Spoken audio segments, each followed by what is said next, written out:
Hey everyone, this is David Pike, the MotorCity mechanic. In today's video, we're going to be talking about 2015 to 2018 Jeep Cherokees. And it's mainly about a message that you may get on the cluster from time to time, and that is this service shifter. Now, there's a couple codes we're going to be looking for. There's a bulletin I'm going to show you, and I'm going to show you step by step how to do this repair and help save you some money. Now, before we get started, I want to throw something out there. Now, if this channel and these videos help you, one thing you can do to help support this channel in turn is scroll down into the description below this video, and there is an Amazon link. Click on that, make that your Amazon homepage, and anytime you buy something, you will be helping to support this channel. So with that, let's go ahead and get started.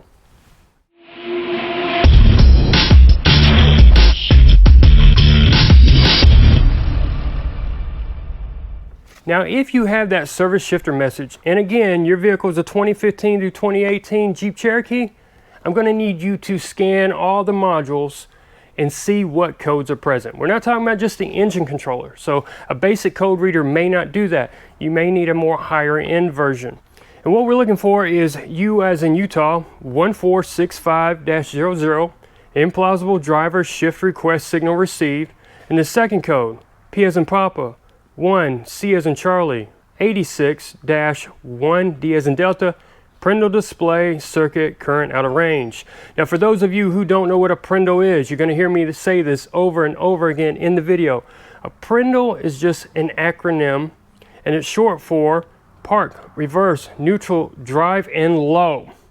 That's got to do with that little indicator around your shifter that may have lights. It may have other mechanisms that actually show what position you're in. We always call that the Prindle.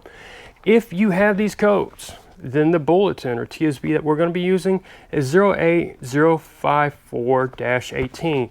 Now, all we're really doing is replacing that Prindle assembly. It's a piece of trim, and it's got some electrical wiring that goes from it to this shifter control module. In the bulletin, basically all it's doing is telling you which parts you're going to be needing, because it depends if it's a left-hand drive or right-hand drive Jeep Cherokee. And the second thing that makes a difference is the color of that bezel. We've got two options. We've got silver, and we got what they call Moroccan Sun. Moroccan Sun is more of a pinkish bronze color. So depending on which one you have is really going to make the difference. And all we're doing again is replacing the Prindle and the jumper harness. There's not much more in the bulletin to tell you about, except that it gives you a little warranty stuff right here for the technicians doing this at the dealership. Otherwise, we're just removing and replacing. I'm going to show you how to do that. Now, there are a couple different methods you could use for removing and replacing this shifter bezel and jumper harness. One of them obviously is to remove the center console. Once you do that, you've got access to everything, but there are a lot more panels, a lot more fasteners and bolts you've got to remove, and it's going to take a lot longer. Now, there's a quicker method, and that is with just removing the shifter bezel. That's this piece right here.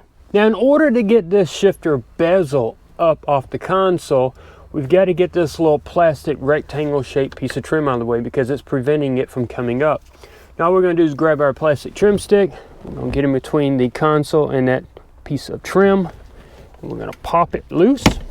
We'll come over to the other side and do the exact same thing. As you can see, it's got little white little snaps. That's all that holds it in. Now, when you go back with it, you can see it's got a distinct shape to it.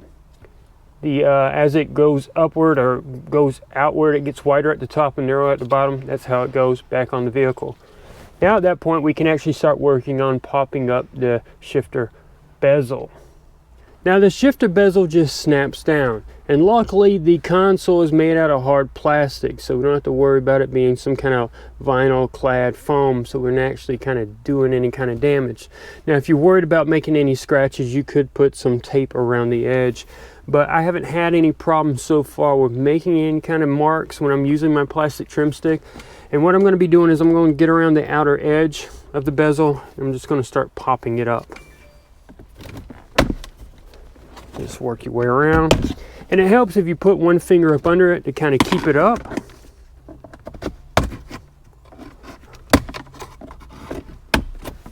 Just continue till you finally got it freed from the console. You may actually just use your hands at some point. At that point, it's loose. Now, the bezel itself has some switches on it. We already got our electronic parking brake. This is all-wheel drive. We've got USB and power outlets. So there's a harness on here that we're going to have to disconnect, and a couple other connectors as well. Now before I go worrying about the harness on the bottom of the bezel assembly, I'm going to go ahead and pop that shifter bezel up. Now like I said before, it just snaps into place as well, and we can reach up under it here without having to worry about scratching the trim. We can use our fingers, and we can push up around the perimeter. This is going to allow us to get a little extra movement, because at this point the bezel is no longer hindering the shifter and the bezel. We've got a lot more slack here. And at the same time, we can go ahead and release the shifter boot from the prindle. Now, there's a very unique way it goes in. It's actually got two fingers right here that go in first, and then it snaps at the front. So it's basically somewhat hinged. So we've got to get around the front right here where this large piece of plastic is, this finger. We need to squeeze in and on it, push up. Then we can lift it up and just pull it straight. As you can see, we've now got a lot of play in the prindle assembly. This is the jumper harness, so it's still attached. But when we want to go up, we can actually turn it on its end and lift the bezel up. So that's what we're going to be doing. And now we're also going to jump around to get into the harness underneath. Now if that prindle positioned out of the way, you can see that main connector that we're going to be disconnecting. That again has the harness that goes around this bezel assembly for the parking brake switch and that four-wheel drive selector. All we got to do is just reach on the bottom side of it, squeeze the lock, pull it and separate it. And this is what that connector looks like, and this is the lock that we're squeezing. Now in order to get to the connectors for the USB ports at the back of the shifter bezel, we kind of need to rotate this assembly. And I don't want to scratch the AC control head or anything else by doing that. Now the best method for doing this is we're going to move the shifter. So there's a couple options here. We're going to either have our foot on the brake the whole time, which is what I'm going to do, or we need to chock the wheels so that the vehicle will not roll. Now before we touch the brake, we're just going to turn the key to the run position. Now we can hit the brake. We can release the shifter. We can put it back a few D-tenths. About in neutral should be good. Again, keep your foot on the brake the entire time, and it doesn't hurt to chock the wheel so it will not roll. You're going to have the chime going off on the dash. Your radio might be on. Either way, that now gives us the room we need to where we can drop the shifter boot through the bezel, pick up on the bezel, and rotate it. Now we've got access to the back side where the USB ports are. So if you look right here at the front of the bezel assembly, we've got a couple USB ports. We're just going to grab the connectors, squeeze and pull. That's one of them right there. There's a gray one, got a black one, and that's it. We can now lift up on the shifter bezel and get it out of the way. Now at this point, so we can get that annoying chime to stop beeping, we go ahead and put it back in park and turn the car off. Now with the shifter bezel out of the way, we can now start working on disconnecting the prindle from the shifter itself. Remember, the prindle comes as one part and the jumper harness is another. Now we're not going to be disconnecting it from the prindle itself. We're going to be disconnecting it from the bottom of the shifter.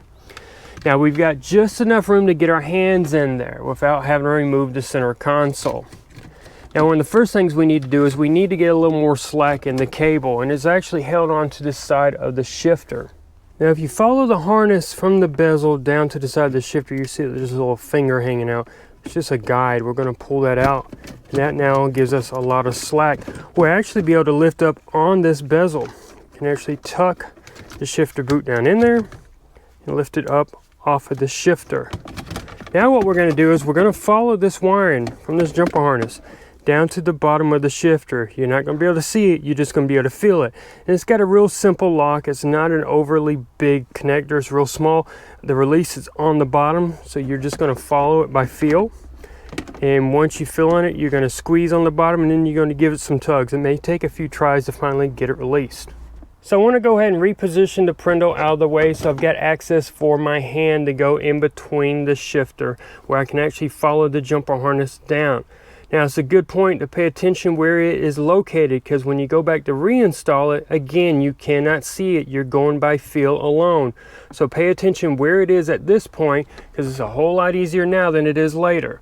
So I'm going to go ahead and put my hand down in here. I'm going to reach, find the connector, find the lock, and release it. Now this is what that connector looks like. It's small, there's nothing special about it. It doesn't have a secondary lock. You only have the one lock you need to release. And again, like I said, it's oriented like this. So the lock is on the bottom. So when you're reaching around, you're squeezing and pulling it out. Now when you go back, we don't have to worry about the lock. We're more worried about where it's located on the bottom of the shifter. Now it's going to take a few tries to probably get it fully seated in there, but if you take your time, you won't have no problem. So we've got our new Prindle and we got our new jumper harness. Go ahead and open everything up. We'll get them put together before we go installing it in the vehicle. Now the connectors look to be the same pretty much on both ends. The one that has the little plastic clip right here is the one that's going to go towards the Prindle assembly. This goes down to the shifter module. This is the one that you cannot see.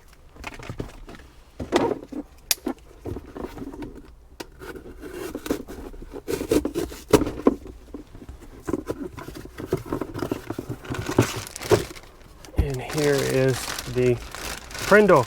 Just make sure that the color matches, because there are two options. This is the silver version. There's another one that's more of a pinkish tone to it.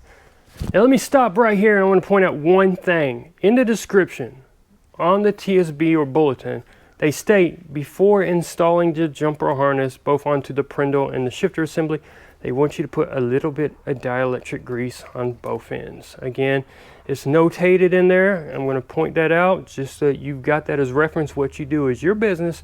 But again, put a little bit of dielectric grease on both ends of the connector before we install it on the Prindle and the shifter. So what we're going to do is we'll grab our harness. We're going to plug it in. We're going to look to see where that lock goes in. Goes on this side. Lock it there. Now you can actually look at the original one. You can see where that plastic snap goes on. And that's what we're going to do. We're going to position the harness so that that snaps on right there. And now they match. Now we're just going to get rid of the old one so we don't get confused and install it by accident. So now we're just ready to reinstall it. And there's really nothing special about going back. Everything's just the opposite of removal. But to start with, we'll just go ahead and slide it over the boot and get it down in place. And now we can actually rotate it. And now we're going to deal with the connector. So one thing that might help you when you go to reinstall is grab the harness, give it a little bend to it right there, a little flex. That way you've got your 90-degree turn when going back under there. Again, hopefully you remember exactly about where it's located. Maybe you took a picture. You can actually kind of feel it with your hands. It's going to take multiple attempts, but you will eventually get it. If your hands are too big, maybe you need to buy the skinny guy at the end of the shop some lunch and talk him into coming over and doing it for you. All right, now it's fully seated. And now I can move over to reinstalling the bezel back onto the shifter. So now we're ready to go ahead and install the shifter bezel. And we're going to do the same thing we did before. We want to kind of give us some room by moving that shifter. Again, keeping the wheels blocked or chucked so they will not roll. And also we can put our foot on the brake. But before we do that, we turn the key on. Now we hit the brake. Otherwise it's going to start. And we're going to put it in neutral. We're not too worried about where the Prindle is right now. Main thing we want to do is just get over the shifter boot. And now we've got access to the USB ports over here on the driver's side. We're going to reach down in here and we're going to find those cables. We're going to plug them in. Remember, we've got a gray one, we've got a black one. You cannot mess this up. Reinstall it, snap it in. You can hear the audible sounds. And now we're just going to kind of rotate it into position. Now we can grab that Prindle and start working it up through the hole, trying not to scratch it. And remember, we still got the main connector on the bottom side. We're going to grab it and plug it in till we hear the snap. There we go. As you can see, the parking brake light came on. And we can actually go ahead and snap the bezel down into place. Now we're at the point we're ready for the Prindle to go. If you remember, there was a little finger on the side here. We're going to kind of guide the harness back through there. We're going to just line it up Press it down. Last thing we got is the boot. So at this point, so we can get rid of that annoying noise, we're going to put it back in the park. We're going to turn the car off. Remember I told you on the boot itself that we've got, it's kind of a hinge design. We've got the two plastic fingers here. They get tucked up under first. And then we kind of lower it down towards the front and snap it in. At this point, we just go around the perimeter and make sure all that's where it needs to be. And the last thing, that first piece of trim we took off, remember I told you it's wider at the top than it is at the bottom?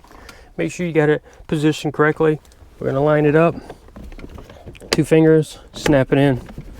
Last thing we gotta do is clear the code, test drive it at that point, wipe any kind of smudges or handprints off, make sure you didn't scratch anything, and we're ready to give it back to the customer. So hopefully after watching this video, you now know what you need to do on your 2015 to 2018 Jeep Cherokee if you've got this service shifter message and you've got those two related codes. Now the parts, both the Prindle and jumper harness, you're looking around $150 to $200 if you buy them from the dealer. And it takes probably about 30 minutes at the most to install it. If you liked the video, please give it a big thumbs up on YouTube. Don't forget you can find me on Facebook, Twitter, and Instagram. If you got any comments or suggestions about anything you saw in today's video, you can leave something in the comments below. Once again, everybody, thanks for watching all these videos.